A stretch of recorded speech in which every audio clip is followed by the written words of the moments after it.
अस्सलाम वालेकुम। आज की इस वीडियो में हम क्वाड्रेटिक फॉर्मूला पढ़ेंगे। पिछली दो वीडियोस में हमने मिडल टर्म ब्रेकअप और कंप्लीटिंग द स्क्वायर्स पढ़ा था। इस वीडियो में हम फॉर्मूला पढ़ेंगे। अब हमें असल मकसद ही हमारा ये होता है, जो क्वाड्रेटिक इक्वेशन है उसमें से हमें एक्स की वैल्यू पता चले। दो तरीके हम पढ़ चुके हैं, तीसरा पर तरीका आज पढ़ने जा रहे हैं। अब फॉर्मूला आखिर क्यों क्यों इस्तेमाल करते हैं हम सॉल्व करने के लिए। सबसे पहले फॉर्मूला ना बहुत ही ऑटोमेटिक चीज है, बहुत स्ट्रेट फॉरवर्ड। उसमें आप एक्स की वैल्यूज, उसमें आप ए बी सी की वैल्यू सब्स्टिट्यूट करें और एक प्रोग्रामिंग की तरह आपके पास एक्स की वैल्यू आ जाएगी। अब हम इस फॉर्मूले की ही आज बात करने जा रहे हैं।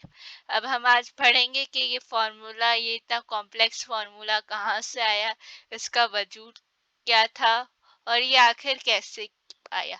तो आज हम शुरू करते हैं। तो ax square plus bx plus c is equal to 0. This is the general form of a quadratic equation.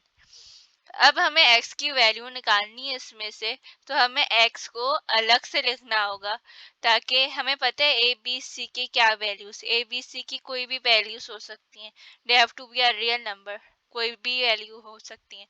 तो हम x को पहले अलग करेंगे। अब कैसे अलग करेंगे? अब हम कंप्लीटिंग द स्क्वायर का जो मेथड है वो हमेशा हम मोनिक इक्वेशन में लगाते हैं। मोनिक इक्वेशन वो होता है जिसमें एक्स स्क्वायर का जो कोएफिशिएंट होता है, यानी जो ए होता है, वो 1 के बराबर होता है। मगर इधर 1 के बराबर नहीं है, इधर ए की कोई भी वैल्यू हो सकती है, इधर ए है। अब हमें सबसे पहले ए को हटाना पड़ेगा यहाँ से, इस इक्वेशन को ए को एक्स स्क्वायर के साथ हटाना पड़ेगा। अब हम ये कैसे करेंगे?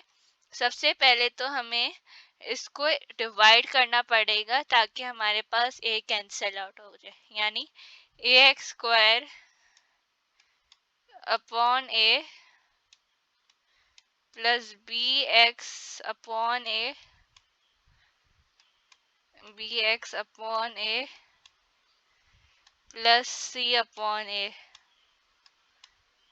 Is equal to A upon 0। ठीक है, यहाँ तक सही है। 0 अपॉन ए, तो ये ए कैंसिल आउट हो गया। तो हमारे पास इक्वेशन क्या बन गई? A x square, monic equation हमारे पास ही आ गई। X square plus B upon A, B upon A x plus C upon A is equal to 0। Is 0 upon A is 0, तो इज इक्वल टू 0। अब हमें c अपॉन ए को, जो कांस्टेंट टर्म है हमारा, उसको हमें राइट हैंड साइड में ले जाएंगे, राइट हैंड साइड में इसको हम अलग कर देंगे। तो ये हो जाएगा X square plus B upon ए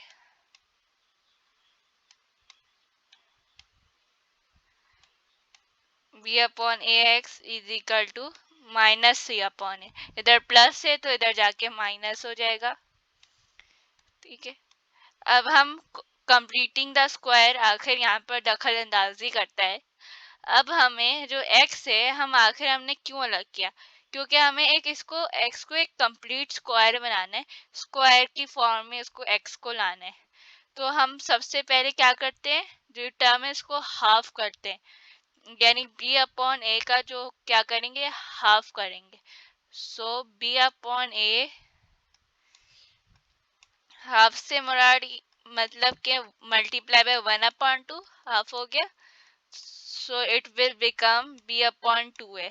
सो ये b अपॉन 2a के बराबर हो जाएगा। ठीक है,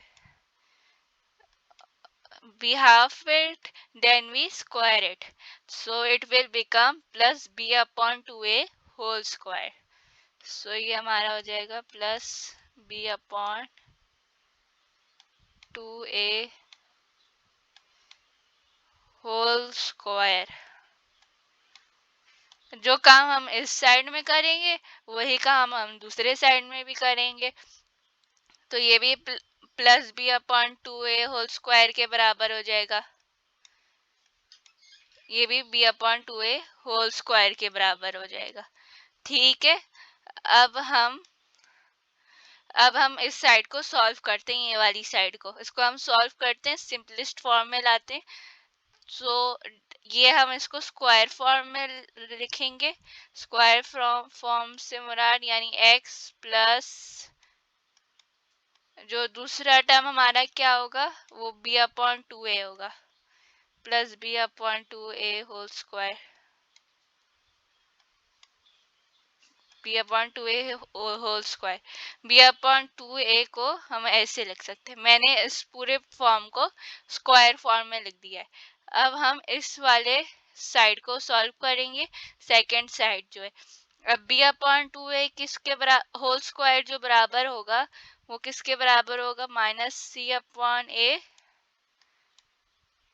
plus B square upon 4a square. 2a whole square कितना होता है, 4a स्क्वायर होता है। ठीक है, हमने b को स्क्वायर किया और 2a को स्क्वायर किया। अब हम फ्रैक्शंस को कैसे सॉल्व करते हैं, फ्रैक्शन को सबसे पहले सॉल्व करने के लिए हम उसका एलसीएम निकालते हैं। तो एलसीएम हमारा क्या बनेगा, 4a स्क्वायर। 4a स्क्वायर, उसके लिए हमें माइनस सी अपॉन ए को b किससे मल्टीप्लाई करना पड़ेगा, 4a से, ताकि हमारे पास कॉमन डिनोमिनेटर आ जाए।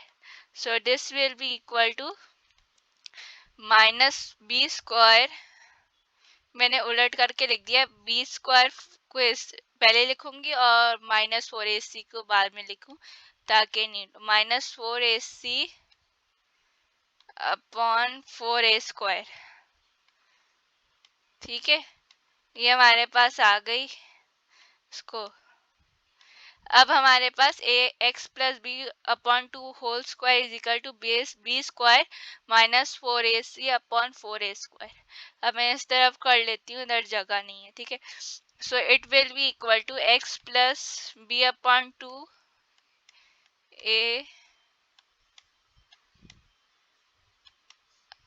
अब स्क्वायर को यहाँ से हटाने के लिए हम इधर स्क्वायर रूट करेंगे, और स्क्वायर रूट का हमेशा जो आंसर आता है क्वाड्रेटिक में एक्स की हमेशा दो वैल्यूज आती हैं, एक प्लस स्क्वायर रूट होगा और दूसरा माइनस स्क्वायर रूट होगा, और स्क्वायर रूट की हमेशा दो वैल्यूज आती हैं।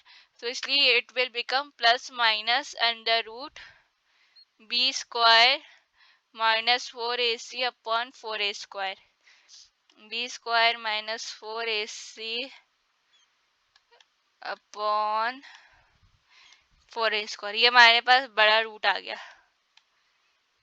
इस पूरे फ्रैक्शन के ऊपर ये स्क्वायर रूट है। अब 4a स्क्वायर जो है it is a perfect square. अब इसको सॉल्व करने के लिए हम ऊपर वाले फ्रैक्शन के ऊपर स्क्वायर रूट भी लगाते हैं और नीचे वाले स्क्वायर रूट। फॉर एग्जांपल आपको अगर अंडर रूट 16 अपॉन 9 सॉल्व करना है तो आप क्या करते हैं, आप करते हैं under root 16 upon under root 9। ठीक है, जो के बराबर हो गया root 16 is 4 and root 9 is 3, it will be equal to 4 upon 3। So इधर भी हम डिनोमिनेटर को रूट करके लिखेंगे और न्यूमिनेटर को भी रूट करके लिखेंगे। So it will become x plus B upon 2a, b upon 2a is equal to plus minus b square minus 4ac, b square minus 4ac upon root 4a square. Under root 4a square जो होता है वो 2a के बराबर होता है, क्योंकि 4 और a स्क्वायर दोनों परफेक्ट स्क्वायर हैं। It will be equal to 2a। Okay, so it will become divided by 2a। So यहाँ पर जो x से प्लस हो रहा है b अपॉन 2a, यहाँ पर जाके माइनस हो जाएगा। So x will be equal to, अब हमारे पास आ गई जनरल, एक ऐसे होता है formula, minus b upon 2a plus minus b square -4ac upon 2a, denominator common है 2a, तो मैं डिनोमिनेटर को a करके लिख सकती हूँ। x इज इक्वल टू, अब हमारे पास ये आखिरकार फॉर्मूला आ गया x को निकालने का, minus b plus minus under root b square -4ac divided by 2a।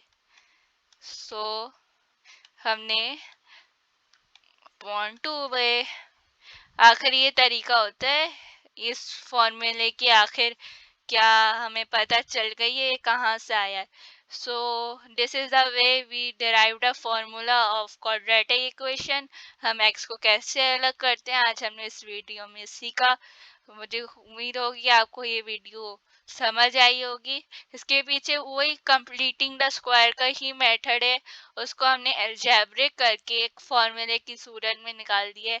अब हमारे पास ए बी और सी की जो भी इक्वेशन होगी, हम ए बी और सी की फॉर्मूले में वैल्यूज पुट इन करके एक्स की वैल्यूज निकाल सकते हैं। और एक्स की हमेशा दो वैल्यूज आएंगी, एक प्लस में आएगी प्लस रूट में, और एक माइनस रूट में। ठीक है, फिर अब के लिए अल्लाह हाफिज, शुक्रिया।